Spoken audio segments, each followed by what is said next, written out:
DJ LeMahieu re-signed with the Yankees for 6 years, $90 million. Yes! Finally, he's re-signed, and they got him for cheap, only $15 million a year. Yes!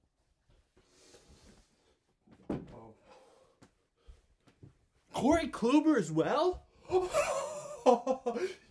I got both of these to react to right now. What's up, everybody? This is Nick, and as you can tell, I'm in a great mood right now to wake up to DJ LeMahieu.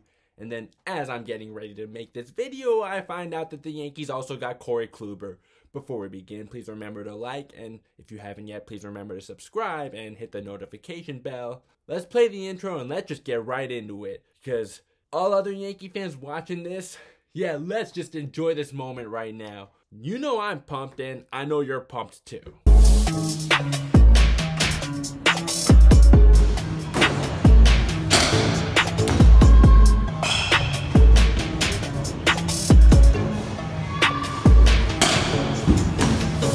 The fact that DJ LeMahieu, a guy who's been in the MVP conversation the last 2 years, you could even argue that he should have won last year, is getting paid just $15 million a year, which is roughly the same as Mark Melancon, who's coming out of the bullpen.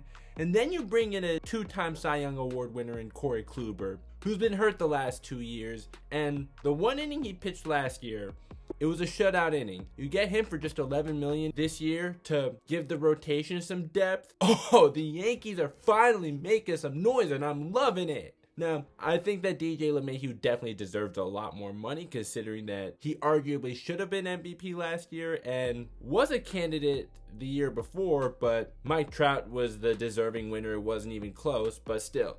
The fact that the guy who's been the team MVP the last 2 years is only making $15 million the next 6 years, and then you bring in a former Cy Young Award winner. Oh, I'm so pumped right now for the Yankees. Let's go. This team, they have no excuse to not win the AL pennant this year. Like, that should be the bare minimum this year. I don't want to hear the excuses, not even the injuries. This team, with the Rays and the Astros taking a step back this year, this is the Yankees American League to lose this year. No ifs, ands, buts, or maybes. And you know what? Speaking of the Astros, with Justin Verlander already having Tommy John surgery, which I expect to be career-ending for him at his age. Also, I want George Springer to go to the Mets, because not only does that definitely make the Astros a lot worse, I'd love to see Yankees Mets in the World Series. I didn't watch baseball when it really did happen in 2000, and for me to actually be able to experience that would be exciting as hell. Not to mention, my Francisco Lindor video is so far my most viewed video yet. Hopefully this tops that, but we'll see. It looks like the Mets making moves will get me views, so I'll take it. But yeah, the fact that we get the Astros getting worse and a potential Subway Series for the World Series, yeah, I would definitely be looking forward to that. And before anyone is stupid enough to say it, no, I'm not one of those guys that roots for the Yankees and Mets. If I was, I would have been going nuts over the Francisco Lindor trade. Just, if you're a fan of either team, how could you not be excited if they were to face each other in the World Series? And even though the Rays are really good at developing talent, and perhaps the Blake Snell trade won't kill them, I still expect them to, at the very least, be a wild card team in the American League, but they should not be better than the Yankees this year. Just absolutely no way. So yes, it's very much the Yankees' pennant to lose this year. Okay, maybe I did go on a little bit of a tangent there, but alright, back to DJ LeMahieu and back to Corey Kluber. Now, I don't know the numbers off the top of my head, but I'll give them to you with a screenshot, and I do have this off the top of my head. He led the league in batting average, on-base percentage, OPS, OPS plus, and WRC plus. He probably won't lead the league in all of those categories except probably batting average, but that's about it really in a full 162 game season. But I don't care. The fact that he can hit way over 300, he can go opposite field, and at second base. Now, last year, his defense wasn't so great, but in the past, he's been a 3-time Gold Glove winner. He can play first base, second base, and third base. This is great for the team. In 2018, the infield defense was really weak, especially with Miguel Andujar at third base, and neither Luke Voit or Greg Bird are good at first base. Didi was actually the best defensive infielder on the Yankees in 2018, which really isn't saying much. Then 2019, they bring in Gio Urshela, And although the metrics would say he's not that amazing, highlight reel it looks amazing, and he's still a much better defensive third baseman than Miguel Andujar. And last year, the defensive metrics are actually in his favor, just not so much in 2019. And then you get LeMahieu at second and Gleyber at short. Now, Gleyber, yes, he has his problems defensively, but I'll take the good with the bad because he is a damn good hitter and was just one of many guys in 2020 that had a down year, but I expect him to bounce back in 2021. And DJ LeMahieu, when it's a defensive situation, put him in at first base instead of Luke Voit. And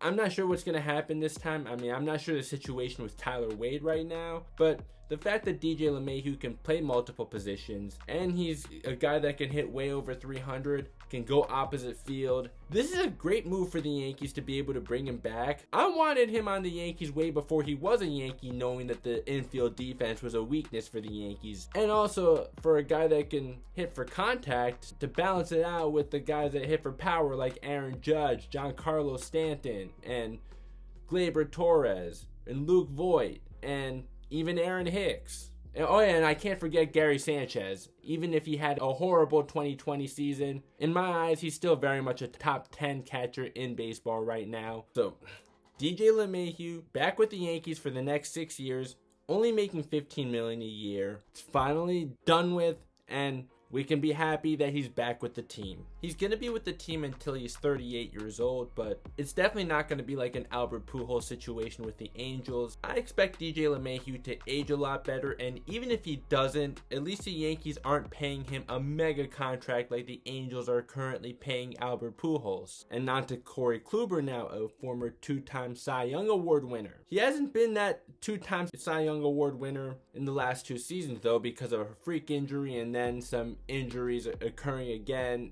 when he came back. But if he can stay healthy, having him on just a 1-year deal and making $11 million, if the best case scenario happens, this is Grand Theft Auto that the Yankees are pulling off right now. It's not the Yankees of old. I mean, okay, they're still paying Garrett Cole and Giancarlo Stanton a ton of money, but in the past we'd expect the Yankees to spend a lot more on a guy like DJ LeMahieu. But the fact that they didn't, and they got Corey Kluber and are probably going to go after another bullpen arm. I'm really loving what the Yankees are doing. Now, of course, I'm all for spending money to win because that's what brings in a player, but the fact that you didn't have to do that to bring back DJ LeMahieu, that's exciting to me. Now, we're still not sure if Masahiro Tanaka is going to re-sign with the Yankees or go back to Japan or pitch for another team. I imagine it's going to be either the Yankees or he goes back to Japan. And I definitely don't expect him to get the mega deal that he got in 2014,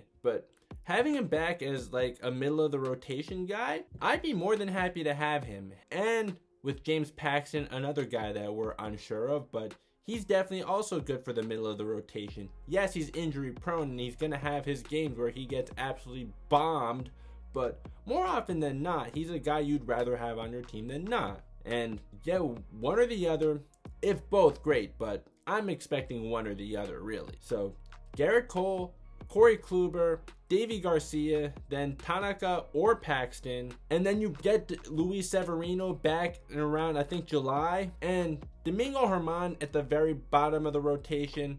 I don't mind that. He's just not an ace or anything. Even if he won 19 games, yeah, we know that he was just lucky to get all that run support. Although he was looking really sharp early on in the season, but then he just kind of fell apart, but still managed to win 19 games because he got so much run support. For real, the Yankees starting rotation is really looking legit right now, with the addition of Corey Kluber, and you already got Garrett Cole, who's one of, if not the best pitcher in the American League. Okay, there is Shane Bieber, but in a full 162 game season, yeah, we'll see. I mean, sure, Shane Bieber is a beast no matter how many games it is in a season, don't get me wrong, but Garrett Cole, at worst, is a top 2 pitcher in the American League right now. The only team in the American League that can even compare with the Yankees for best starting rotation right now is the Cleveland Indians. Even though they traded away Carlos Carrasco and they traded Mike Clevenger last year and Corey Kluber is ours now, you know they're able to develop pitchers really well, and they still have Shane Bieber and Zach Plesac, and Tristan McKenzie looked good as a rookie, and we know the Rays aren't going to be able to compete with the Yankees for best starting rotation without Blake Snell. In the National League, there are some teams that could compete with the Yankees for best starting rotation, like the Mets with Jacob deGrom and the addition of Carlos Carrasco. Now, if Noah Syndergaard and Marcus Stroman can come back strong from their injuries, and then you got the Dodgers, the defending champs, and they get to add David Price to the bottom of the rotation. And you got the Padres with Blake Snell, Yu Darvish, Chris Paddock, and Dinelson Lamet. I don't remember how to pronounce his first name, but whatever. So yeah, only a handful of teams that can even compare with what the Yankees have in starting pitching right now. You know, this was what was missing 2 years ago. You got arguably the best offensive firepower in the American League, or actually in all of baseball, and you get an elite starting rotation. Yeah, I mean, I can't imagine the Yankees not at least making it to the World Series this year. It's been 11 years too long now, so let's end that drought this year. It's time. In terms of actually winning it, yes, I'm really liking the chances, but I've been saying that going into every season since 2018, so I may have to cool off with that, but I really can't imagine this team not at least making it to the World Series. Like, I just really can't. But in terms of winning it, yeah, I'd really like to get that too. So that's gonna wrap up today's video. Yeah, I didn't think that I could make unscripted videos reacting to trades or signings or whatnot, but I proved myself wrong in my last video, and this was also unscripted. So that's gonna wrap it up for today. Let me know what you think. Please remember to like. If you still haven't subscribed yet, please do that and hit the notification bell. Thank you for watching, and I will see you next time.